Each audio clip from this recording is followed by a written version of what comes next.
I got really fascinated by the way you read because I thought there was something wrong with me by doing that. But you don't really just read a book to completion.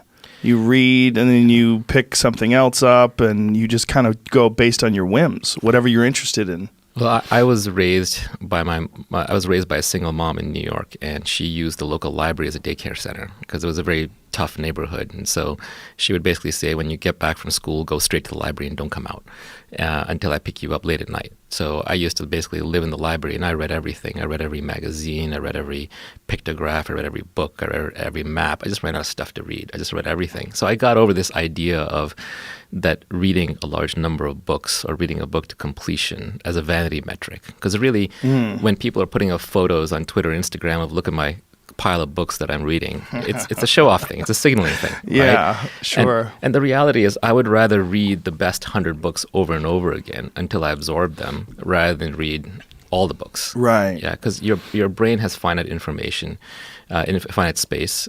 You get enough advice, it all cancels to zero. There's a lot of nonsense in books out there too. So I don't read anymore to complete books. I read to satisfy my genuine intellectual curiosity. And it can be anything. It could be nonsense. It could be history. It could be fiction. It could be science. It could be sci-fi. These days it's mostly sci-fi, philosophy, science, because that's just what I'm interested in. But I will read for understanding. So a really good book, I will flip through. I won't actually read it consecutively in order, and I won't even necessarily finish it. I'm looking for ideas, things that I don't understand. And when I find something really interesting, I'll reflect on it, I'll research it, and then when I'm bored of it, I'll drop it, or I'll flip to another book. Thanks to electronic books, I've got 50, 70 books open at any time in my Kindle or iBooks, and I'm just bouncing around between them. It's also a little bit of a defense mechanism to how in modern society we get too much information too quickly, and so our attention spans are very low. So you get Twitter, you get Instagram, you get Facebook, you're just used to being bombarded with information. So you can take that to, you can view that as a negative and be like, I have no attention span, or you could view that as a positive. I multitask really well and I can dig really fast. If I find a thread that's interesting, I can follow it through 5 social networks, through the web, through the libraries, through the books, and I can really get to the bottom of this thing very quickly. It's like the Library of Alexandria that I can research at my disposal. So I no longer track books read or even care about books read. It's about understanding concepts.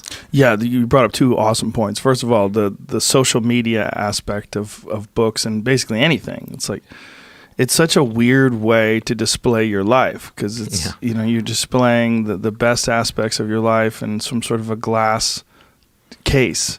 It's an unrealistic version of your life that you cultivate and you curate. And I'm as guilty of that as anybody. Everybody's guilty of it. I'm guilty of it too. Yeah. I pose with my dog every time I run. Yeah.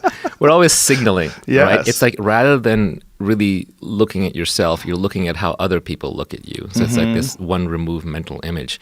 And it's kind of a disease because social media is making celebrities of all of us, and celebrities are the most miserable people in the world, right? Because they have this strong self-image that gets built up. It gets built up by compliments. Every time somebody pays you or me a compliment and we're like, oh, well, thank you, right? Then that builds up an image of who we are.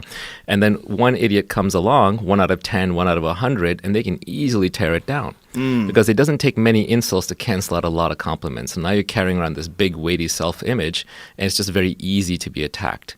And because you're famous or you're well-known, people want to attack you. So being a celebrity is no good. It's actually a problem. One of my tweets is, and these are all reminders to myself, is you want to be rich and anonymous, not poor and famous. Right? There's benefits to it. Of course. But we wouldn't do it. It has unusual problems that you don't get trained for, and you really will not understand unless you experience it.